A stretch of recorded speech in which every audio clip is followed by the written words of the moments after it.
Musk's tweet on a proposed peace plan for Ukraine has caused outrage and some confusion around the world.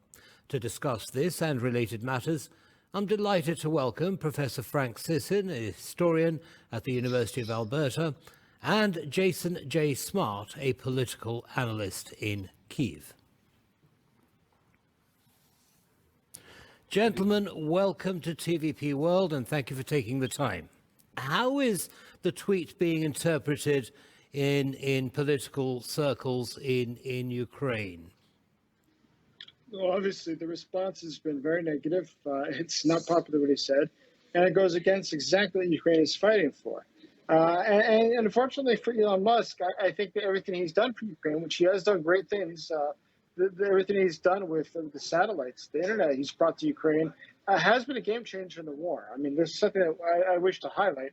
The guy has shown a great devotion to supporting Ukraine, but unfortunately, what he has said there has gone a little bit too far, and I can firmly affirm that the public of Ukraine is strongly upset by what he has proposed. Yes. Well, perhaps it was a slip of the tongue or the tweet, or perhaps it was something to generate some kind of controversy, which he certainly succeeded in doing.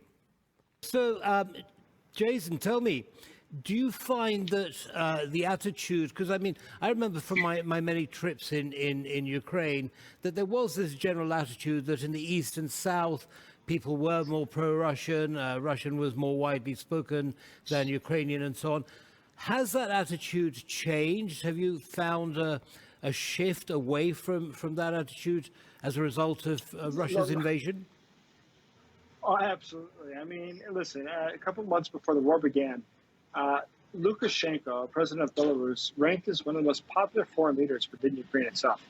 And I haven't seen his numbers recently, but today, a polling that was done, I guess it was last month already, polling that was done found that less than 1% of Ukrainians had a favorable or somewhat favorable opinion of Vladimir Putin. The negative rating of Vladimir Putin today in Ukraine is 98.5, 99.5%. He is completely hated by the population, as is Russia. And that was really a great mistake of Putin's. It was his decision to do this. There is not an inherent hatred of the Russian people or the Russian country before the war began. That's the thing Putin has invited, and he has created a long-standing dislike for Russia, which is going to last for years to come. Yeah, well, it seems to be so. Speaking to the Ukrainians we meet here in Poland and remotely in Ukraine, for the plans that you've been hearing about reconstruction, it might be premature, but perhaps not. Well, sure. I mean, I can understand the argument that it's premature, but at the same time, I think it's worth talking about already. I mean, it's going to happen sooner or later. So I don't think there's any reason to drag our feet. And obviously, a country such as Poland, which has done such a great job, and has been truly, I would argue, the leader ahead of the United States, my home country, and ahead of any other. I think Poland has led the way in many initiatives to support Ukraine. And I'm not surprised to see that Poland, again, has led the way here now to start talking about what's going to become a necessary issue to deal with, the rebuilding of Ukraine.